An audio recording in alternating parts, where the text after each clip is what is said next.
Right now, I want to welcome to the program our friend Dave Adams, Legislative Affairs Director at the Virginia Shooting Sports Association. How are you, sir? I'm great, Cam. Thanks for having me on. It is my pleasure. I appreciate you joining us. First person I thought of when I saw this story earlier today from the Richmond Times-Dispatch, more than 675,000 offenses, Dave, over a number of years, have not been entered into the state's main criminal record database because of missing fingerprints, right? This is the Central Criminal Records Exchange. And again, nearly 750,000 records that should be in there aren't. Yeah, and it seems to be statewide. It's not just isolated to certain areas. Okay. Do you know how long this goes back? I mean, what kind of period of time are we talking about here? It looks like going back to the 90s. From what I can tell from the article in the Times-Dispatch, and they say that the bulk of it is due to bad fingerprints or that was done before they did the digitizing of records. So I imagine that it has to do with the old ink. You know, when you would take fingerprints the old way, you'd stick your finger on an ink pad and roll it over. A lot of times now it's done electronically, and it can tell you whether it's a bad print or a good print. So I'm guessing it goes back to the days before they started using the mechanical way of taking fingerprints. And even that, I would imagine some smaller localities still do it the old-fashioned way. Mm-hmm.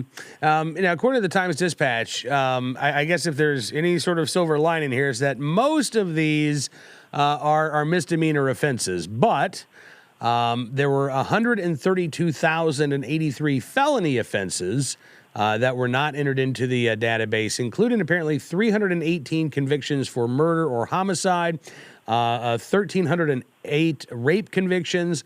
About 40% of the felony offenses not entered into the database were probation violations. But Dave, you know, look, we're told, first of all the time that, universal background checks. I mean, that's, we absolutely need these things. These records are only as good as the data going in, right? First of all, so the idea that these quote unquote universal background checks, are some sort of panacea, I think is absolutely false. But what do you make of the fact that you've got apparently over 100,000 convicted felons that have been getting clean background checks done, if it's for an employment position or for purchasing a firearm. Any variety of reasons why a background check might be run, they're coming up clean. Yeah, and apparently they had what they call a hold file. For about 750,000 offenses because of errors. And from what I can tell, according to the Crime Commission, which is one who did this study and found this information, I'm guessing that from the way it reads that they weren't going back and checking this hold file for these background checks, because that's one of the recommendations the Crime Commission made, was that they go and check the hold file for things like employment checks and firearm background checks.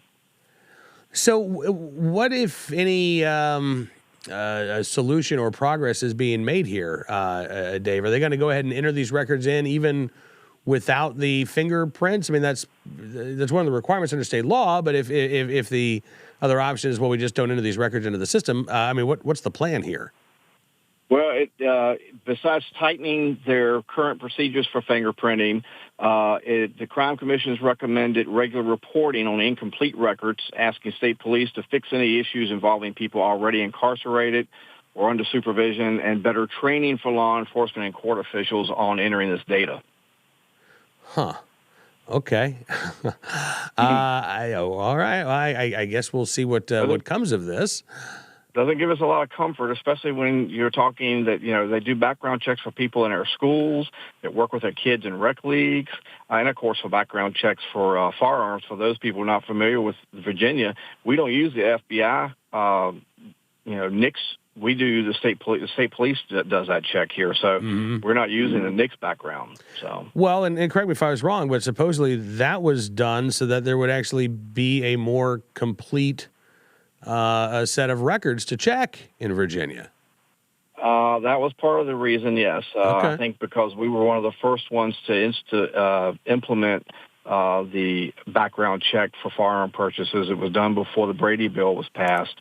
That they were using the state police because that was a way they could get the bill passed, apparently. All righty. Dave, listen, man, I appreciate you coming on the program, and it's always good talking to you. And by the way, I'm sure that this is not going to change anybody's, any anti-gun politician's mind about the need for a quote-unquote universal background checks in Virginia, even though we know now that there are a lot of flaws in this current system. I would say you are probably 100% correct on that one. Aha. Yeah, are you hearing any scuttlebutt? I know we've got a couple of months here before the legislative session gets underway next year, but are you hearing any rumblings about what anti-gun activists might have planned in the session coming up? I would fully expect to see bills that have passed in other areas, like raising the age to 21 to purchase semi-automatic rifles. And, of course, we'll see what we normally see every year. You'll see the universal background checks bills put in again. You'll see the ban on so-called assault weapons. And you'll see an opportunity again for them to try to chip away at preemption by allowing localities to pass firearm-related laws. So that's the kind of things I expect to see. But I do expect that new one having to do with the age to purchase a long gun or a rifle.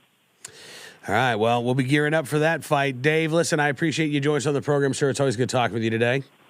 I appreciate it, Cam. Thanks for having me back. You bet. Anytime. Dave Adams joining us again from the Virginia Shooting Sports Association. MyVSSA.org is the website, on Twitter at VSSA.